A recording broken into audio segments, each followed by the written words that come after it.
सुबह अखबार पढ़ दो तो हंस हंस के पेट दुख जाता है सभी को। अखबार में आप खबर पढ़ो, एक लाइन में व्यंग हो जाता है। बहुत फायदा। आज भारत के प्रधानमंत्री भारत आएंगे।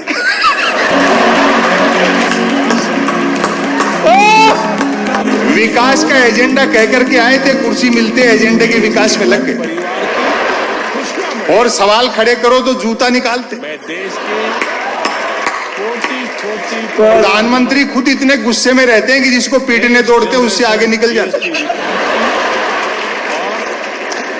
बहुत अच्छा आप सब लोग सुन रहे हो। बहुत बहुत बधाई देता हूँ। लोकतंत्र रसातल में जा रहा है और मूर्तियां आकाश छू रही है। हाय हाय हाय हाय, सूखती है। वाह वाह।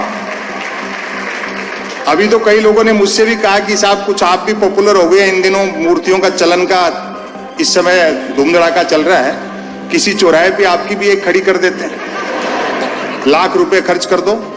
मैंने कहा तू 50,000 दे, मैं खुद ही खड़ा हो जाऊं।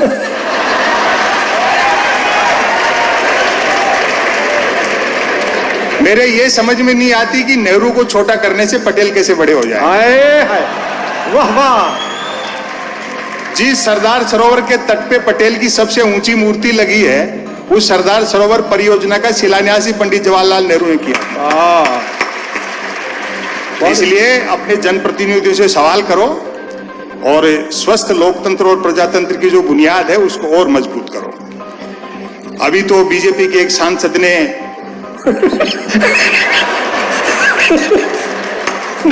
प्रधानमंत्री ने कहा था मेरा बूथ सबसे मजबूत, उसने मेरा बूथ समझ लिया। अपनी ही पार्टी के एक विधायक का चरण पादुका पूजन कर दिया। चरण पादुका पूजन। तो ये कुमार विश्वास कह रहे थे, बोले भाई जी यहां भी काम में मजा नहीं आया, जूते की जगह खड़ा होती तो रिजल्ट और बेटर रहता।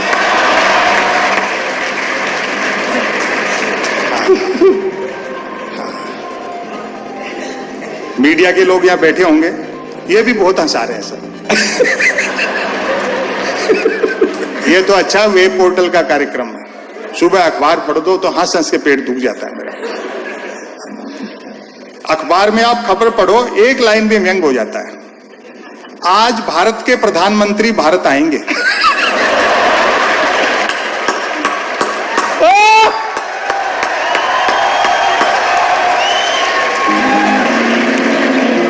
मैंने कहा भैया खबर बढ़िया, सेलिब्रेट करना चाहिए। मैंने एक 8-9 साल के बच्चे को 10 रुपए दिए। मैंने कहा बेटा सामने आइसक्रीम के ठेले वाला है, 5-5 रुपए की तो कुल्फी ले आना, एक तू खाना एक मैं खाता हूँ। आज भारत के प्रधानमंत्री भारत आए। वो गया और एक कुल्फी खाता हुआ लौटा, बोला अंकल उसके पास सिर्फ 10 वाली थी, आप फिर कभी खा लेना। मैं सच बताऊं मेरे 10 रुपए की चोट तो पड़ी, लेकिन मुझे उस दिन जीएसटी समझ में आ गई। और व्यंग पर तालियां तो अब आपकी अब उठेंगी। मैंने कहा बेटा छोटी सी उम्र में इतना टैलेंट, चाय वाय बेचते हो क्या?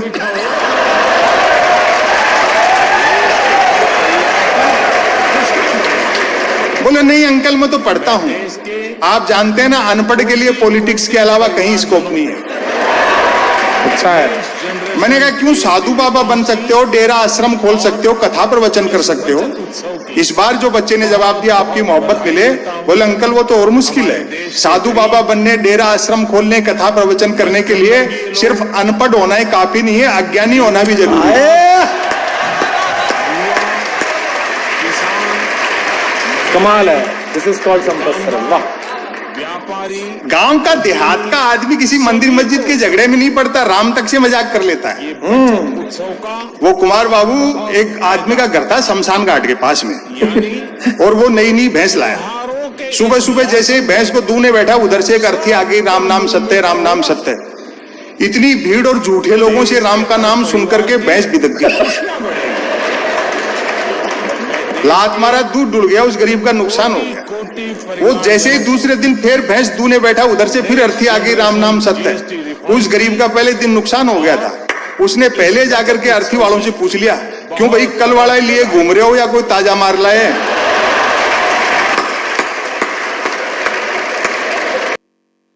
चीजें बदलेंगी भी, ऐसा कुछ नहीं है।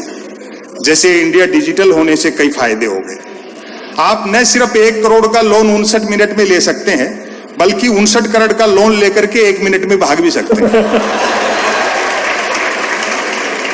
और बड़े व्यापारी लोग यहाँ बैठे हैं। बिजनेस तो इतना आसान हो गया डिजिटल इंडिया होने के बाद कि बस पूछो मत। अच्छा, मैं तो अभी पिछले दिनों दवा खरीदने गया दुकान पे, तबीयत खराब नहीं थी, दरअसल एक्सपायरी डेट की दवाइयों पे डिस्काउंट चल रहा है।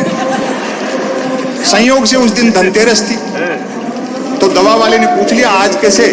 मैंने कहा 2 कारण है, एक तो धनतेरस थी तो कुछ ना कुछ खरीदने का रिवाज है, और दूसरा आज के दिन सारे बाजार में आप ही के यहाँ सबसे कम भीड़ थी। तो वो भी मजाक पे उतर गया, बोले यार सच कह रहे हो, तमाम दुकानों को देखते हुए, भीड़ को देखते हुए सोच रहे थे एक दिन के लिए हम भी दवा की दुकान के आगे बर्तन रख लेते तो 2 पैसे का बिजनेस ठीक से हो जाता। वो 10 दुकान छोड़ करके सिंह साहब है मेडिकल वाले, वो तो दीपावली पे पटाखे बेचते हैं। मैंने कहा सिंह साहब के पास पटाखे बेचने का लाइसेंस है क्या? बोलो लाइसेंस ही पटाखे बेचने का है, बिना लाइसेंस के तो वो दवाइयां बेच रहे हैं।